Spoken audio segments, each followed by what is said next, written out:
Hey, Kevin here. Wanted to do something that I've wanted to do this for a very long time, just haven't really got around to it. What I wanted to do was kind of walk you through, how I record and mix a song. I realize that, there are some people that have no experience with this whatsoever, and maybe it would be fun to check it out. So there's that, and then I have musician friends that are always commenting, about the mixing and everything, and I'm very thankful for that, and appreciative. So that's kind of what I wanted to do, was walk through a mix. This song in particular is brand new as far as recording goes. It's kind of been on the back burner for about 5 years, but finally got around to mixing it and recording it, obviously. So this one comes out March 13th. It's still February right now, but who knows? This might be released by the time I actually post the video. So anyways, this is straight up pop country song, ballad, pretty mid-tempo. Pretty much everything you're gonna hear is stuff I've recorded, with the exception of the electric guitars. That's my good friend John Marlin, and he's just an incredible dude, awesome player, and he's been really cool. So what's nice is that pretty much everything that I record at home in my home studio, I'll use a couple microphones, and I do record drums, but we'll get to that in a second. So let's go ahead and play through it, and after that we'll start digging in. Here we go.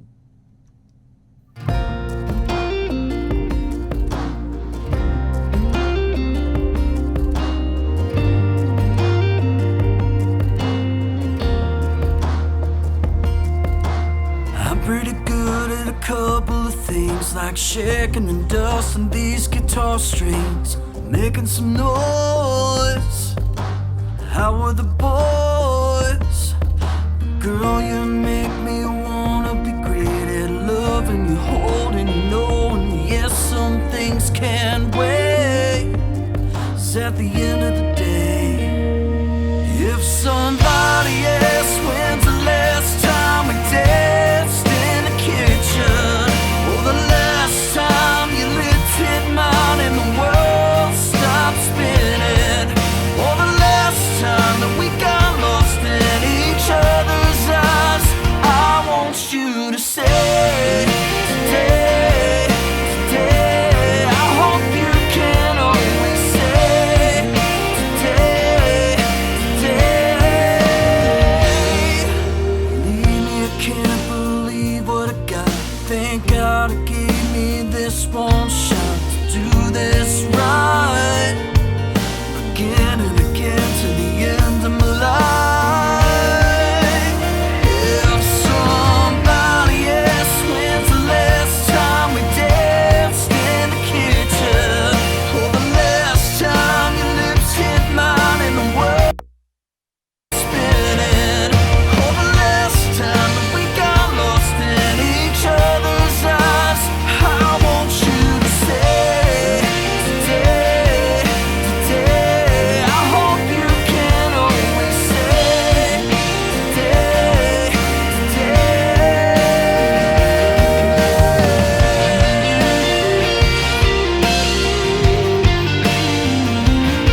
danced in the kitchen.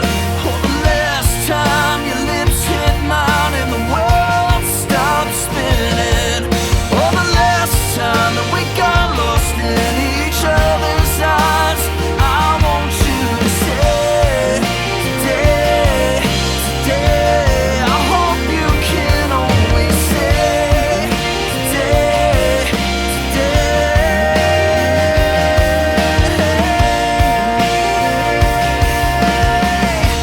I hope you can always say today, today.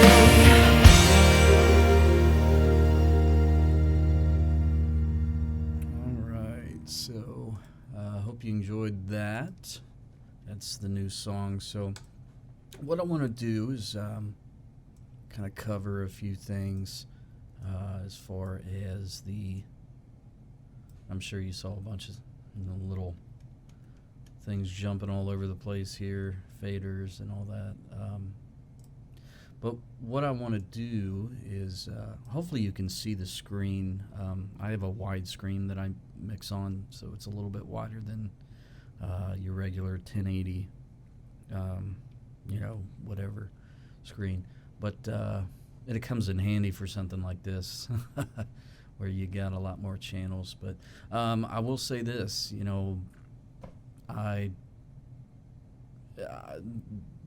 I get the songs sounding the way that they do is just trial and error. I made a lot of really bad mixes, for the past 15 years. I'm still learning all the time. I'll hear a song that I released a year ago, and I'm like, man, what was I thinking? So, it's just a learning process, and you go back and, but at some point you have to commit.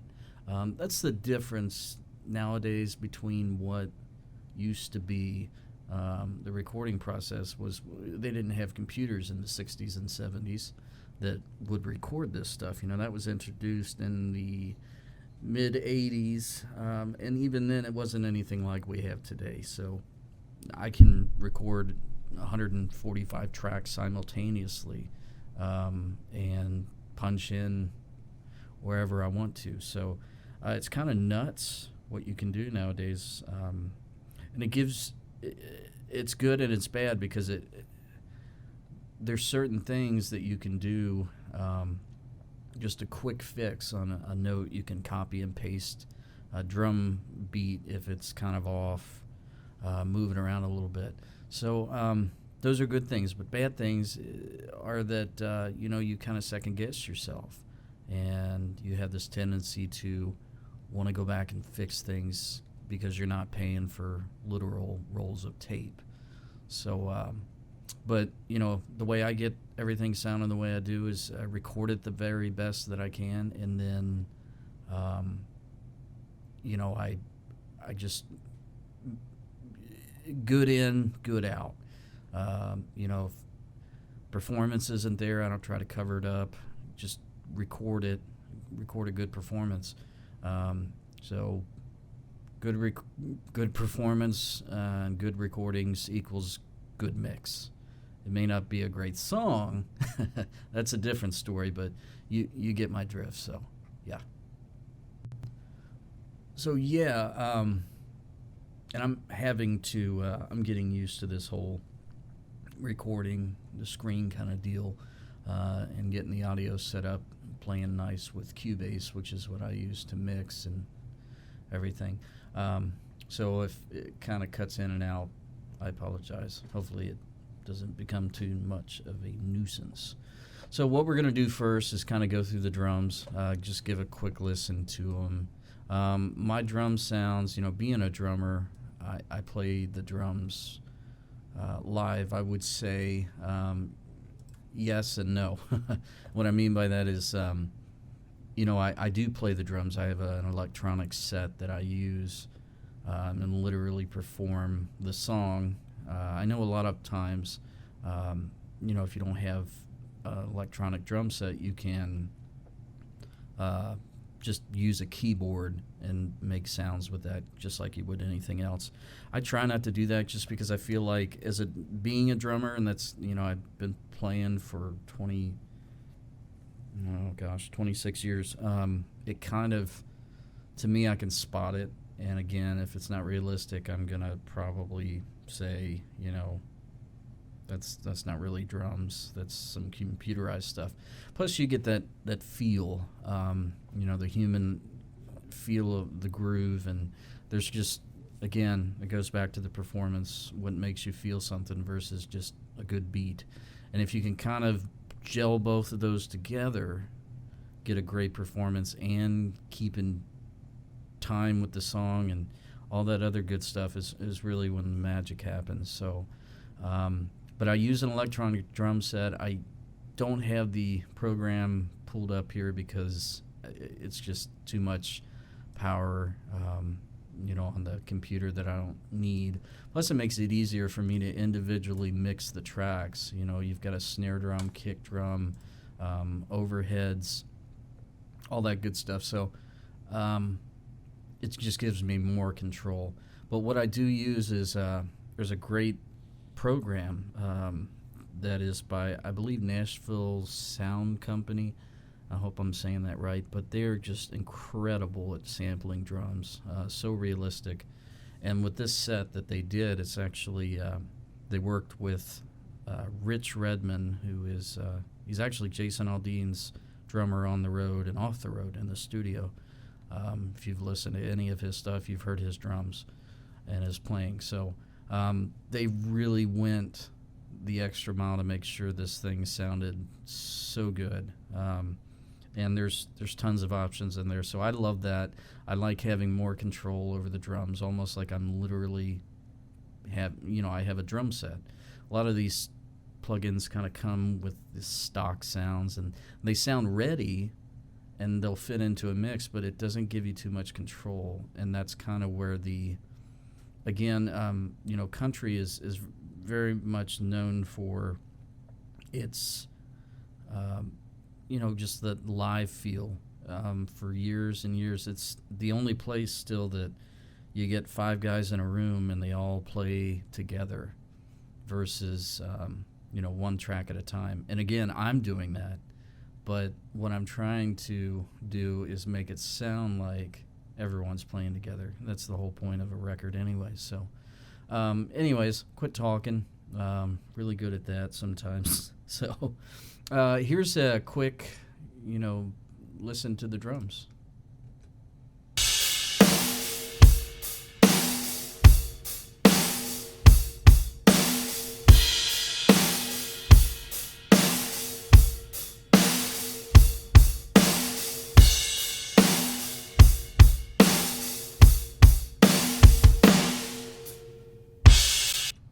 So, really roomy.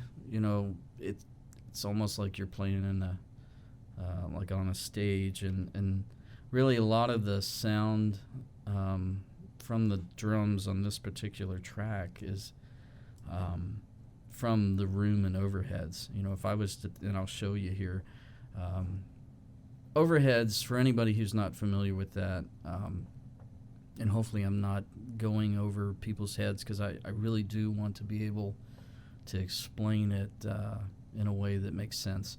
But overheads on a drum set are literally what they sound like, is 2 mics, one left, one right, capturing the entire kit.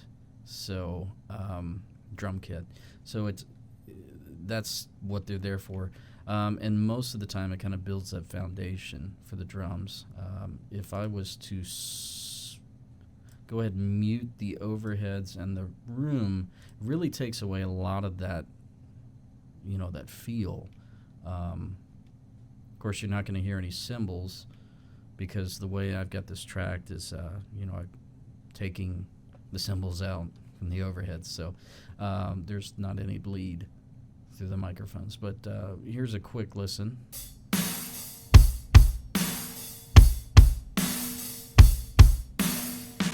It just really doesn't have that oomph. I do separate the kick from the overheads because most of the time when I have an overhead track from a different, another client or something, I'm always going to probably get rid of that sound either through a gate or, muting that sound anyways, because it's really not that useful most of the time, to me at least. I'm able to get the sound that I want through the kick mic.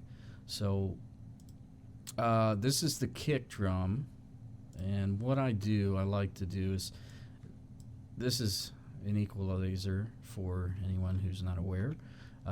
Basically, what I've got going on here is a really, really nice sub bass sound.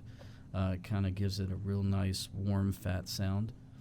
And I'm taking away some of that impact. So it's almost like I want you to feel the bass drum more than hear it, and that works great. So real quick, without this EQ, it sounds like this.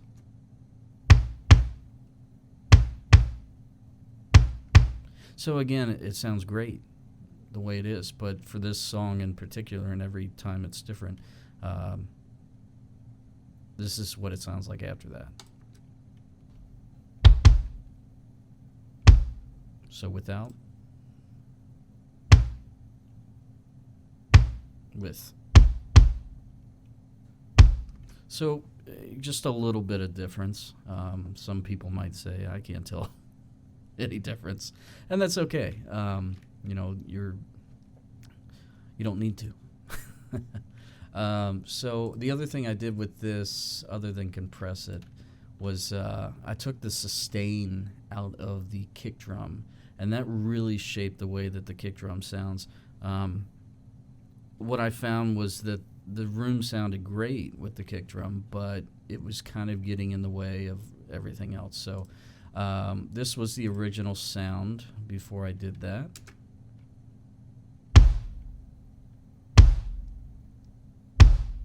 So again, real nice, roomy, big kick.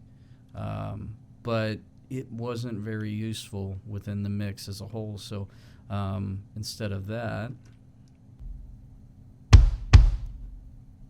did this.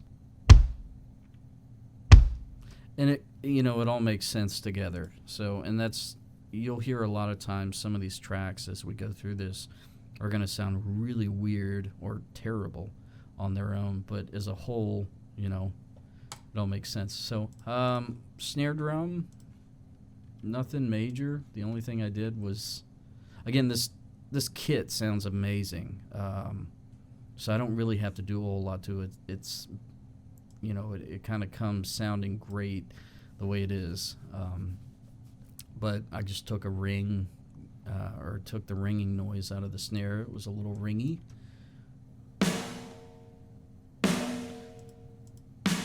So a little bit less in the way. The overheads kind of give you most of the sound. So really, but the one thing I will tell you though, when you're recording drums or tracking them, the room sound is absolutely important for a realistic listening experience. So this is without the room sound.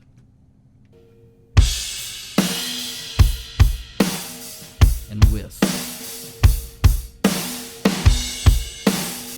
just really makes that snare drum feel like, whoa, big Michael Bolton kind of sound. So anyways, I think I got cut off there for a second. So anyways, that's the drums. I mean, I love hearing the drums. I always have a tendency to kick them up a little too much in the mix. And after I've finished mixing the entire song, I realize they're a little too loud. So just being a drummer, I think it's a weakness of mine, mixing. So anyways, bass guitar, really nothing major. I've got a reamp on it, just a Waves plug-in company, one of their plug-ins, and a compressor. I don't think there's anything. Okay, wow, there's a lot.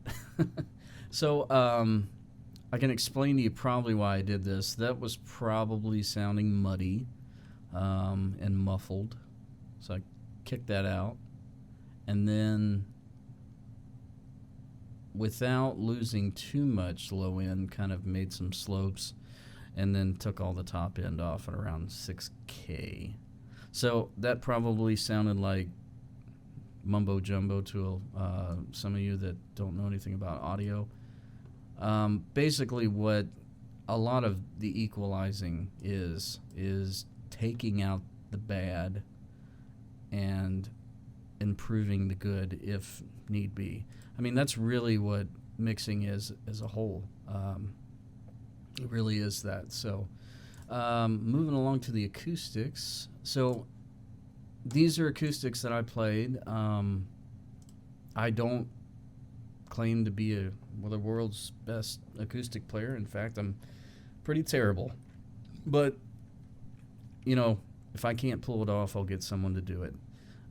Because I want it to be right, and I'm not too full of myself to think that, that it doesn't need to be done by someone else. But this is me on the acoustic, just kind of doing 2 tracks. It's pretty normal for, a production like this.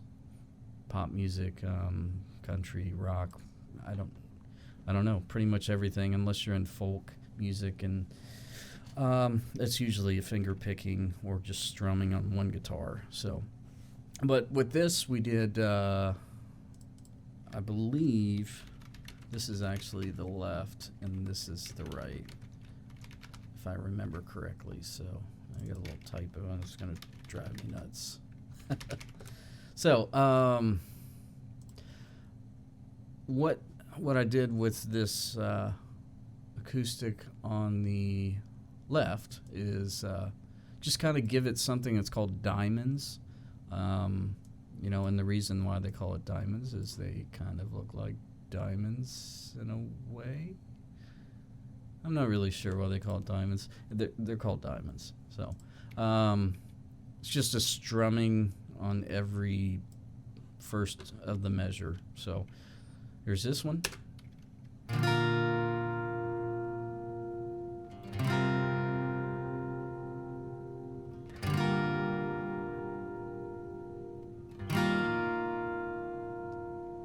So real simple on that. And in the beginning, it kind of, just fills a space that kind of keeps the main chord progression going while you got all this other stuff going on. The most important thing about music production is to make sure that you have, and again, if I had the correct answer to this, it's different for every song, but to make sure there's a healthy balance of the main chord progression, but at the same time have some things that keep it interesting. You don't want to just hear the same 4 chords over and over again, and it starts to sound like a campfire song. It's just not a very appealing thing for 4.5 minutes or whatever. On the other side, we've got this going on. So a little more rhythm, kind of, palm muting / whatever. So, and then during the chorus together, they just kind of strum the same thing. It's just double tracked. So.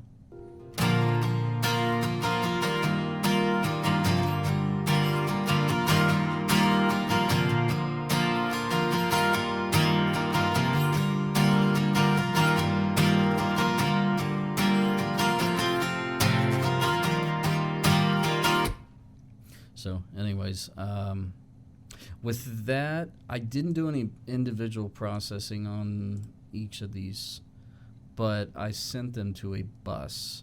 And for those of you, again, who don't mix and record, bus is basically a group of tracks that all go together to get processed at the same time.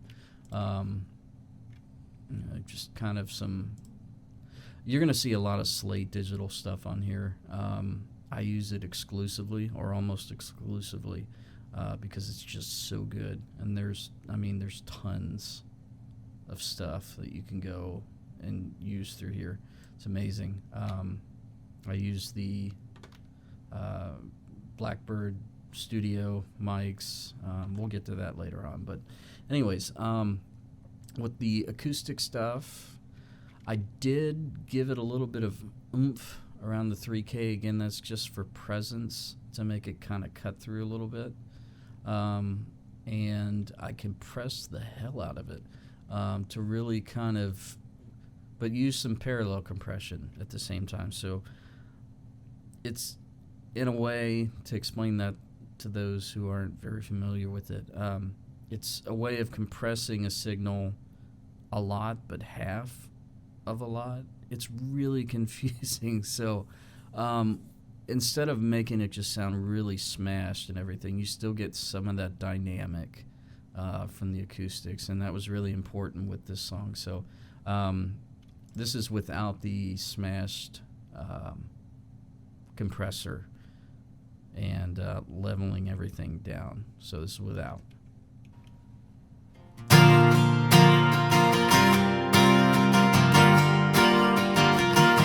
So again, sounds great, or passable, whatever.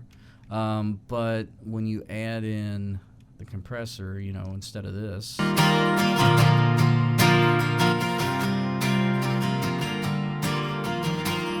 and depending on, I mean, it's a different level. It's going to be a little bit quieter, so it might sound worse, better, depending on what you prefer music to be.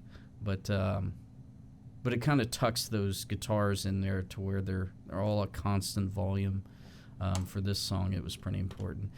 Just got a little bit of a reverb on here. Nothing major, just a little bit of something to give it space. Here's without.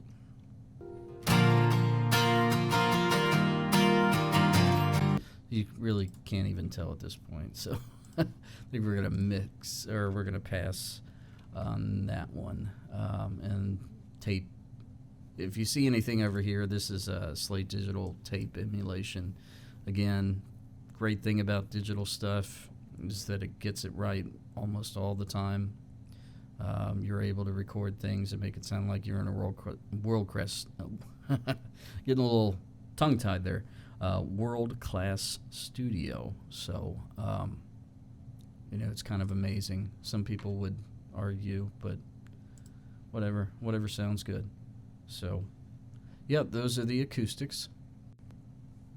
And before we get to the electrics, I wanted to kind of just go over some of the keys that I've got on here. There's a piano. This piano is just kind of, it's a driving, again, going back to making sure there's a balance of something that's interesting, keeps the listener listening, without just being the same four chords over and over again. Boom, boom, boom, boom. That sounded like brick in the wall. Anyways, or something along the lines of that. So with the piano, what I use is I don't have a piano. I have a full-size keyboard that I again, use a virtual instrument called Ivory. And Ivory is just, I've tried tons and tons. Again, I've been playing the piano for 20 years. Well, not 20, I'm sorry. Probably about 15 years or so. And the one thing that sticks with you, and the reason why I point that out, is that you get used to hearing the sound of a piano. And a lot of times, you know, a lot of folks, maybe they don't know the difference, but I think for musicians you do. And as a mixer, you have to be conscious of that you actually have musicians listening to your music, not just people who listen to music. You know, musicians are fans too, and I think that's important to remember. So you always want to make sure that you're trying to remain true to the song, but at the same time pick the best, instruments that you can for this job. A lot of times you can get away with a fake piano sound. Doesn't have to sound 100% realistic. I just love the playability of the Ivory. Again, I don't have a plug-in to show you because I've mixed down the track to just this whole thing, so we don't have to mess with that CPU usage for the computer. But it's modeled off a Yamaha C7, which is pretty much the number one pop piano in the world. It's heard on countless of records.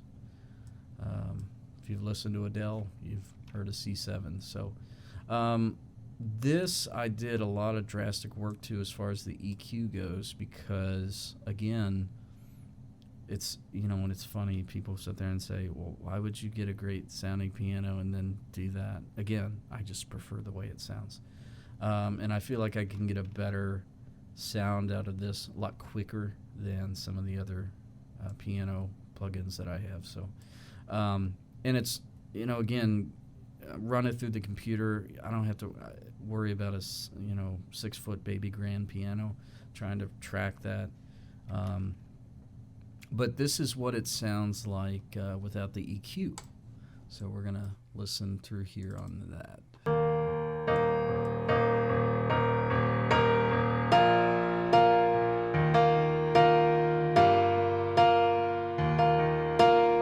So, real simple, not doing anything too major as far as playing goes, just playing the, left hand's playing the chords, right hand's playing the same 2 or 3 notes, kind of ringing out with that dissonance a little bit, makes it interesting. But, what I've done is cut out a lot of bottom end here out of the piano and then brightened it up a ton so that it gives it that pop kind of sounding keyboard. And this one you will be able to tell the difference, even if you're listening on a phone. So here is without. I can get this thing to play. With.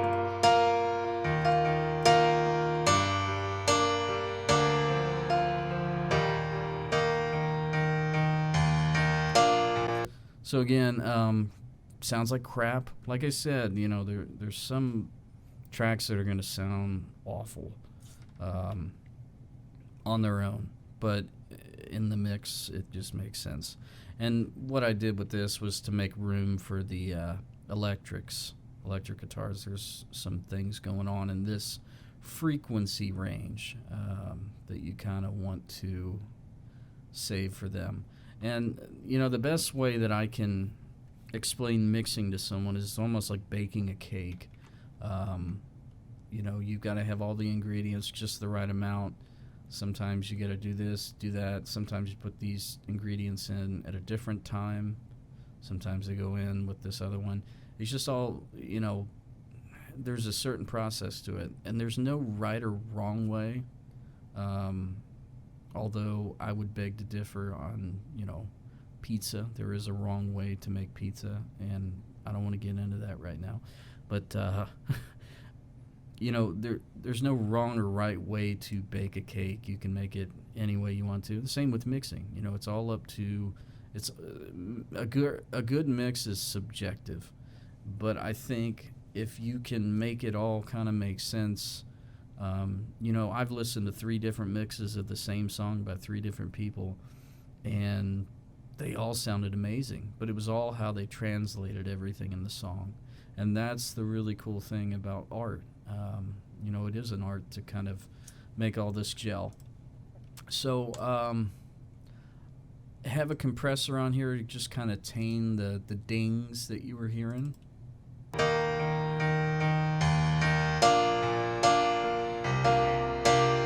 See it kind of taken away there a little bit. And that's really just, it's kind of to make sure that it's not poking through too much. There's a modulating pad that I put at the very beginning. Nothing major, but just again making some room for the other tracks.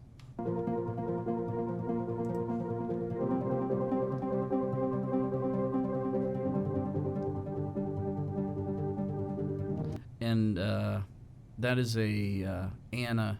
It's called Anna, ANA synth pad. Sounds great. Strings are up next. This is not an actual strings quartet or anything like that. It's literally, meant to sound like a synth string. These, again, just making them really bright to kind of cut through, give it some atmosphere, and then cut off the bottom end where you don't really need it. The good thing about the most important thing about mixing is to make sure that whatever you're not using, and this is the best way to kind of learn mixing, is if you can listen to a track and play with the EQ a little bit, see if what this frequency, if you take this away or turn this down, does it make a difference in the sound? And if it doesn't, then you start to learn what parts of the frequency spectrum on the equalizer, are important for that particular instrument. And that's kind of one of the ways that I learned to do it, was that way. So it's all about kind of knowing and trial and error with that. So real quick, just kind of play the full kind of keyboard sound for you to see how it makes sense.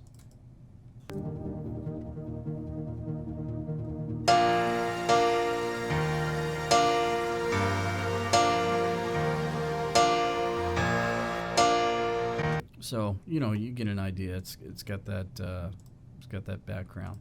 So again, what I normally do with when I'm recording a song is, depending on what kind of song it is, if it's mostly piano based or guitar based, I'll record the rough acoustic or piano track, and at that point I'll record a rough vocal.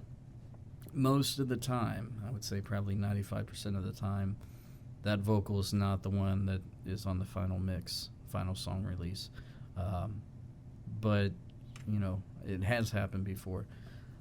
Just depends upon the emotion. And, I feel bad for some of my buddies that I end up sending the tracks to. Again, like with John, I sent this song to him. I said, I need you to play electrics on this and do your thing, and I think it was a pretty terrible vocal take. So, sorry, John. But once I get that, the vocals and the scratch bass is when I'll start building upon it. Maybe put a piano in it, and then I track drums. Kind of know where I'm going, listen to the song, think about what I want to happen during the song, and of course, if it's a previously released demo, it makes it a little bit easier to kind of know where you're going, but also be original. So after that, bass comes, and then really after that, it's just electric guitars, and after that, maybe adding some things in. But yeah, let's go with the electric guitars. So again, this is John Marlin. Great dude. Great git fiddle player. Plays with Granger Smith on the road, and lucky to have him in my circle. He's a tremendous dude. So he's playing electrics on these. What he'll do is go and kind of match up what needs to be done. And let's just go ahead and listen to a little bit of his magic really quick. So we're going to go into. We'll start right here.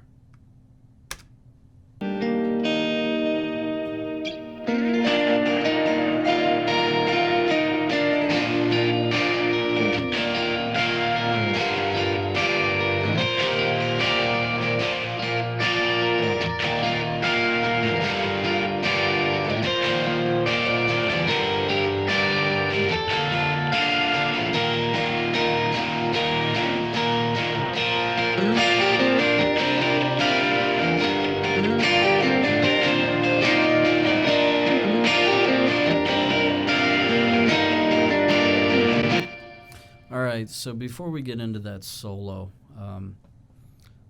kind of break it down for you. John does some crazy cool stuff in this song.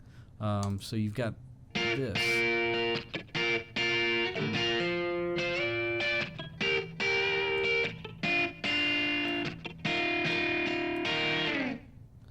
He's got that kind of, he named it funk, and it does have that kind of funk sound from the 70s, After that, there is what he likes to do, and I love it, and this is pretty common, to have 6 or 7 guitar tracks on a song. That's actually low. But, it's whatever works.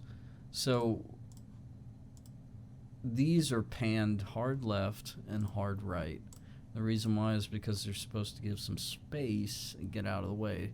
A lot of times, the struggle with making a mix sound big is to make sure that it's almost like watching a band or orchestra on stage. Everything, if you're watching them perform unplugged and they're 15 feet away from you, everything is going to sound like it has its own space for the most part. I mean, you've got the singer in the middle. You usually have a bass guitar that's playing right there in the middle, and then you've got a couple electric guitars or an acoustic, and they're usually on this side or that side, and it sounds natural that way. So a lot of times it's all about finding out where you can fit a certain instrument to make it work in the mix. So these are just kind of thrashing electric guitars that kind of keep the rhythm, again, going back with the to the part of keeping that chord progression going.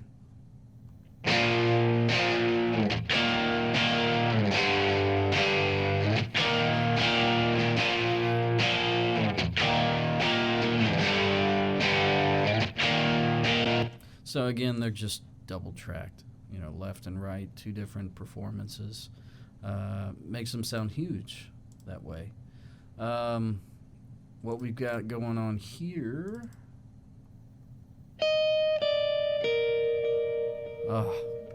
And I tell you what, that first time I heard that, John sent it over this way. It's just, man, that's a beautiful tone right there. Beautiful, clean, nice delay on it.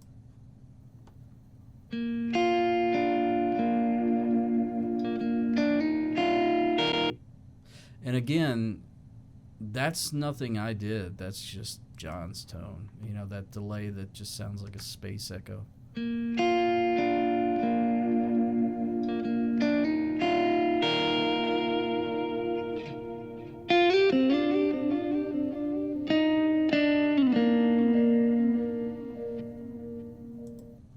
So yeah, what he did was kind of doubled up, or almost did like a harmony for the guitar. So instead of that, you get this. So that's pretty, and spacing them out to where they're not on top of each other kind of gives them more room. Again, thinking naturally, you wouldn't have 2 singers literally on top of each other. You would have them spaced out, one next to the other, so it makes sense that way. So that is the the lead riff right there. Is this guitar? Oh, there we go.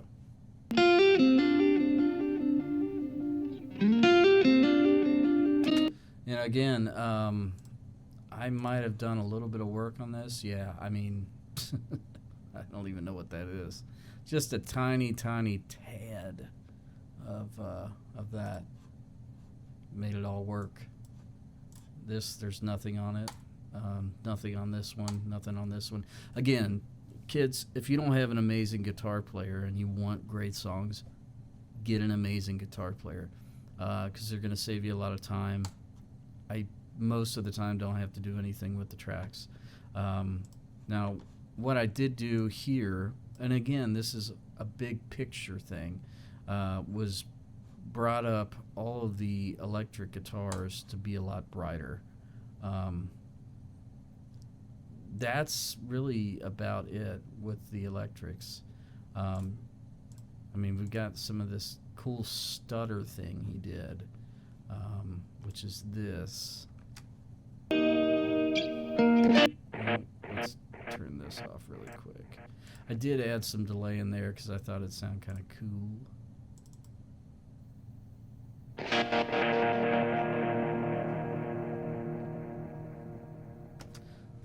So yeah, going into the second chorus, that's that.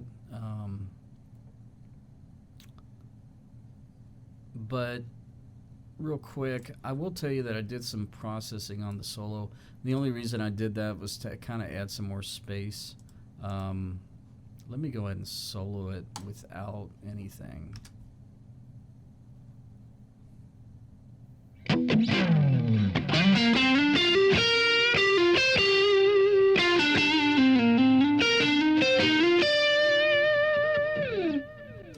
So again, amazing tone, amazing performance. But what I did do in here, if I can get to it, added a little beef with this plug-in. Just kind of gives it some bottom end. I cut out all of the nonsense that you don't need way down in the spectrum and just kind of boost it a little bit, and maybe added some thickness. Other than that, that's all I did. There's no compression on there, no nothing. And then added some Echo Boy.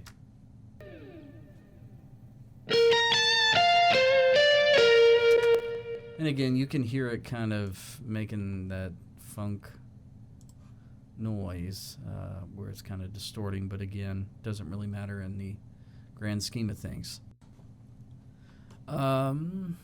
The only other thing I could say is, on the electrics, again, no compression whatsoever. And that's the thing, for those of you who are, into audio production and mixing, only do what sounds right. I made the biggest mistake when I was younger of just not knowing any better and thinking, man, I'll just throw a compressor on there. It's not causing any issues. It's not slowing my computer down. And that's, again, back in the day, they only had so many compressors and so many inserts to make all of that work. But nowadays, you can just, they're all virtual. So try not to overdo it. Again, the most important thing is a great performance. And if you can capture that, that's most of the work right there. Mixing, I can tell you right now, I've mixed for clients that, they have mediocre sounding instruments and they want a rabbit in a hat. And I'm thinking, man, that's not going to work. But it's night and day. Makes the mixing engineer's job a lot easier, so they'll thank you. And again, just for the electrics, just a tape compressor kind of deal. So anyways, there's that. There's that. So the only thing I have left is kind of vocals and My goodness, did a lot of processing on there. A lot of this stuff is kind of really for effect more than actually fixing anything. Sorry, I'm not that bad of a singer, at least. Try not to be. Not the best, but again, performance comes first. So this little plugin is kind of cool. I love Isotope. They make some amazing plugins. This is just a plosive plugin. So to give you an example, if I was to say, you kind of feel that, you hear that sound in the microphone. Well, if I do this, kind of takes it away. So it allows you to sing without having that issue. So if, again, tuning vocals is not a bad thing. But I think when you use it as a crutch, that's the problem. When you think, well, just, I didn't sing that note right, maybe I'll just go ahead and tune it. And then you get lazy and lackadaisical with everything. So that's definitely not a place you want to be at. But with this, if you have a great performance and you just had a plosive, which is what I just demonstrated, it takes it out. So great little thing to have. I did take out some, and this is for my voice. I always find that I have kind of a honkiness in this range, in my higher register. When I'm singing kind of lower, it's not that big of a deal. But when I get into my kind of meat and potatoes kind of deal, it becomes a little distracting. And so to just kind of make it tuck into the mix, took some, right around 500 hertz, which again, if I played this vocal without that, you might be able to tell the difference. We'll see. Here we go. I'm pretty good at a couple of things, like shaking and dusting these guitar strings, making. So yeah, you see it working there. It's just kind of doing its job. That's what it's supposed to do. Rolled off some, so it's not boomy. Anything down here, vocals, past 80, 90, you don't need, unless you're Barry White, and that's it. With this, had a compressor on it. I love this compressor for my voice, at least, and a lot of voices that I've mixed. It's just, if you can see this preset, it says vocals in your face. I kind of adjust this a little bit to my taste, but I love it because it really does pop. I think it comes with a 6-to-1 ratio. I do a 20-to-1, and then I kind of take the, again, parallel compression. Still got the dynamics, but you're popping through a little bit on that. So without it, let's see if we can get it to sound a little bit different. Making some noise. How are the boys? So let's listen to that with. How are the boys? But girl, you make me wanna be great at love. All right, so let's see. De-esser. I am one of the worst people that I've ever mixed when it comes to de-essing. It's and what I mean by de-essing, for those of you who aren't familiar with it, it's exactly what it sounds like. So the s, that sound, mine are so loud. So I use a de-esser on there to just get rid of those sounds. If you listen without, it's going to be pretty painful. You'll be able to tell the difference. But girl, you make me wanna be great at loving you, holding you, knowing you. Well, let's pick a part that actually has S's in it. I'm pretty good at a couple of things, like shaking and dusting these guitar strings, making some noise. So, and again, with it, Things like shaking and dusting these guitar strings, making some noise. How are the boys? that actually doesn't look like it's doing anything, which is really confusing. Maybe it's only hitting on the chorus. Again and again to the end of my life. If somebody else wins the last. Well, that's really confusing. I'm not sure why I had that on there. So, anyways. So, I've got a master tape reflect. This is just a setting to kind of widen the vocals, gives it some space. Does nothing special. This is the delay that you're hearing a lot of. So, without it, sounds like this. The last time we did. Just kidding. Let's go into here.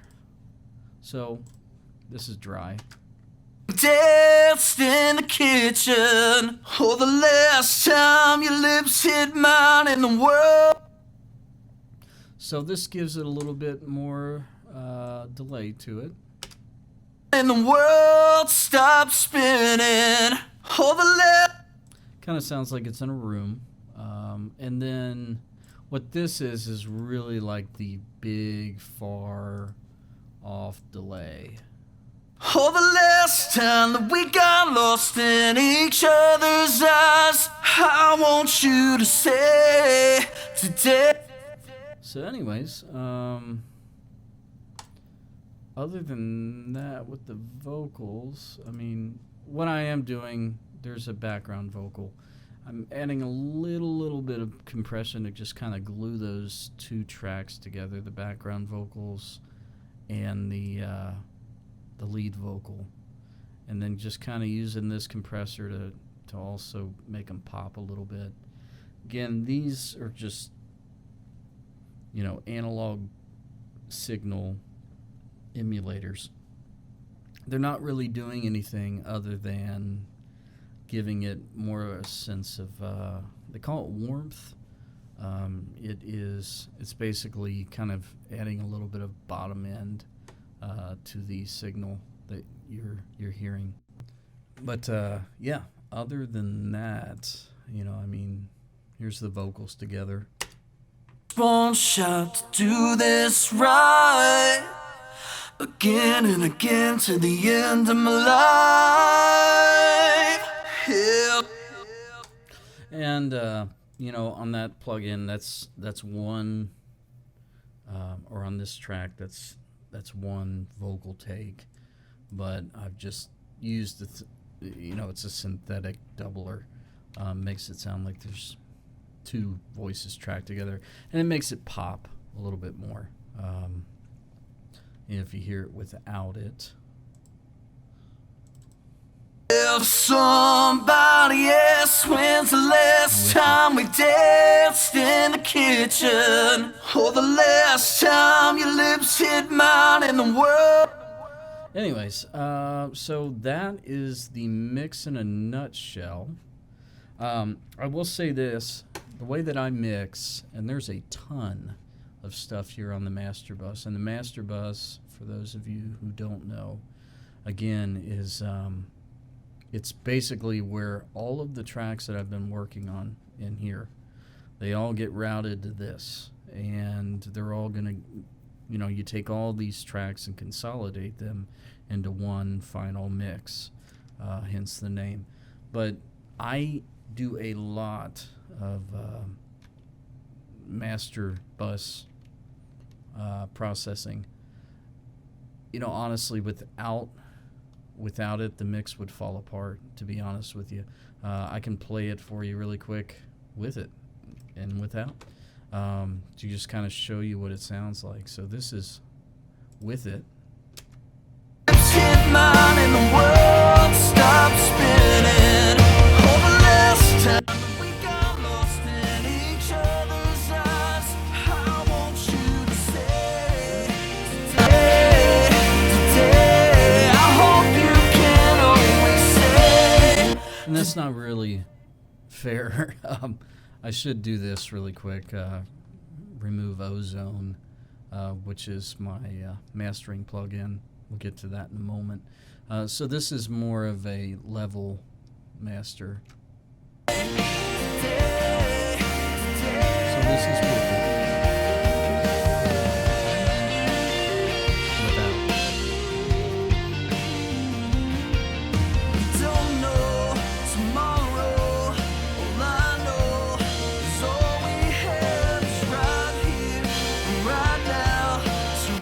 So again, it just makes a huge difference. On my master bus, I have little EQ just to start off with, kind of rolling off the bottom end stuff that we can't even hear, and rolling off stuff we can't really hear to soften it as well. So just to take away, because the funny thing is about compressors and EQ limiters, all this stuff that makes the song sound great, it can hear all of these frequencies that we normally can't. A lot of times people talk about how a dog can hear a dog whistle, but you can't hear it. Well, the same way works with the compressor. You can't hear it, but it can. And if it's trying to subtract the sound from that frequency, then it's taking up space that it doesn't need to. So again, just get rid of it. With this is a dynamic EQ. I wanted to make it a little bit brighter on the top end, but also make sure that it's ducking if it gets too bright. So it's all subjective on the mix. So we'll watch this work really quick.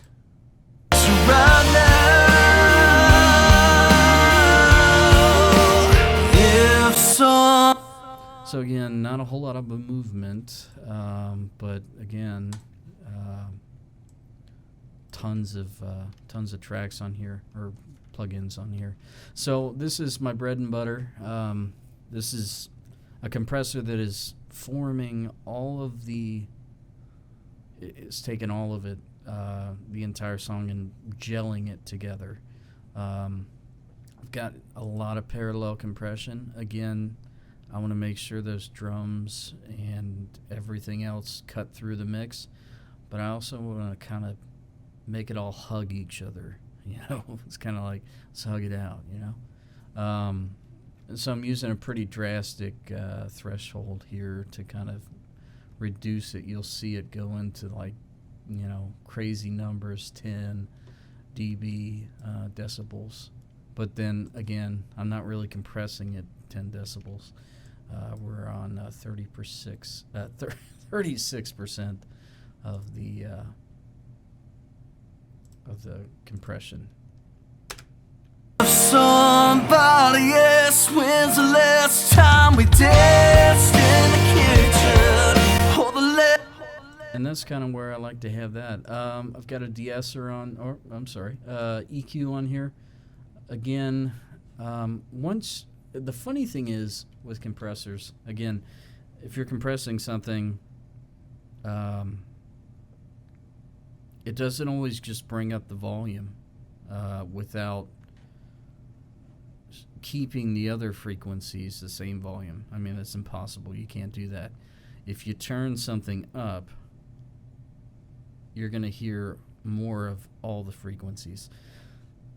So what I did with this was, remember when we kind of rolled off some stuff here, once I compressed the crap out of it, here, had to kind of go back and do a little bit more of it, to make sure it made sense there. But this time I kind of also brightened it. So again, I mixed the song probably about 2 weeks ago, finished it up, trying to remember everything that I did to it to make sense. But again, rolling off the bottom end, I will say, is the most important thing that you can do for a mix. Anything under 50 hertz, get rid of it, man. It's just taking up space. So we've got that.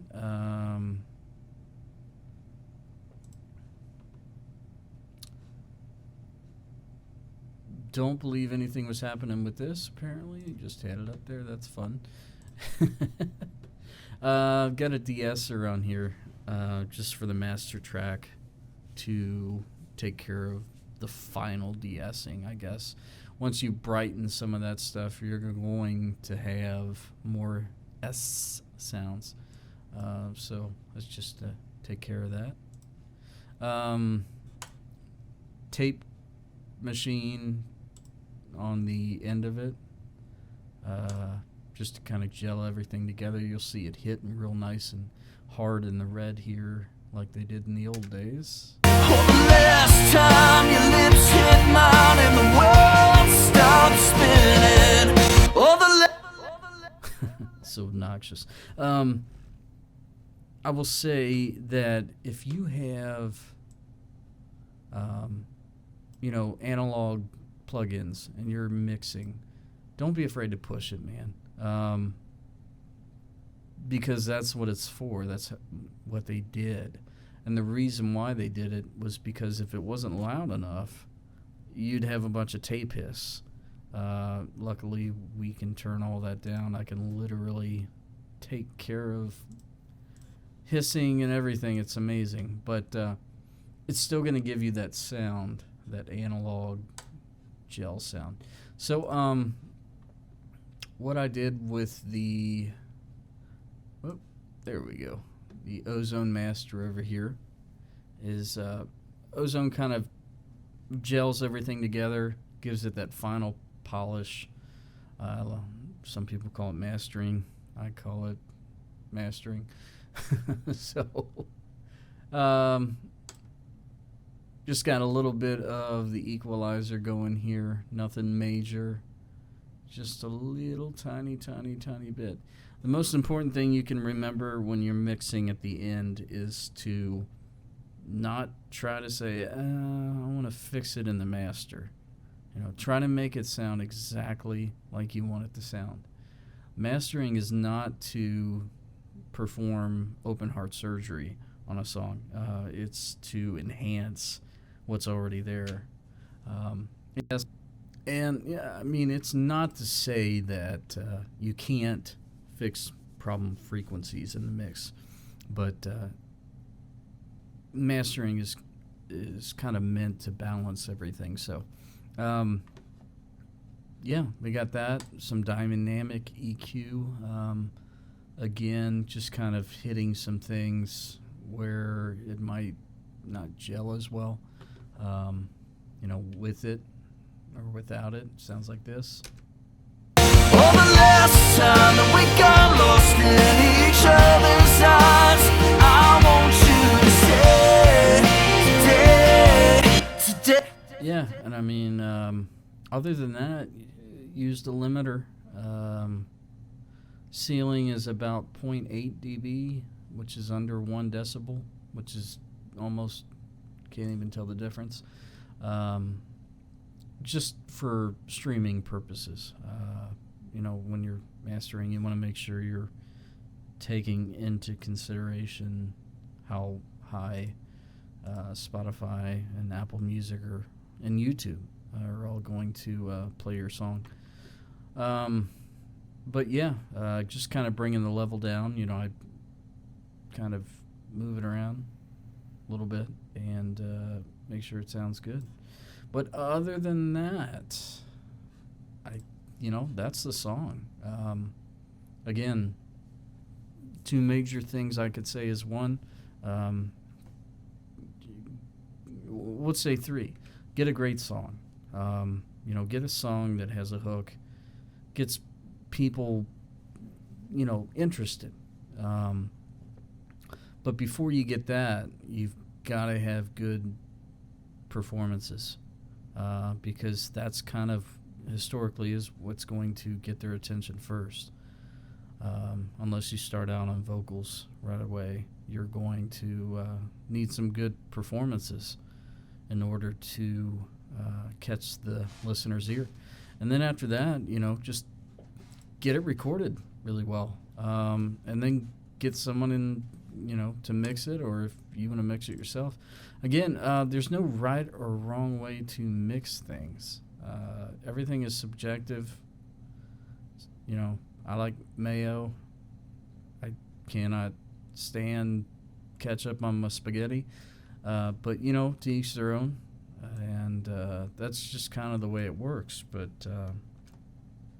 other than that, I think I'm just talking too much. So I hope you guys enjoyed this. This was cool to kind of walk through a mix, one that I'm really proud of and really happy with, excited to release. So anyways, good luck with your mixing, and thanks for listening.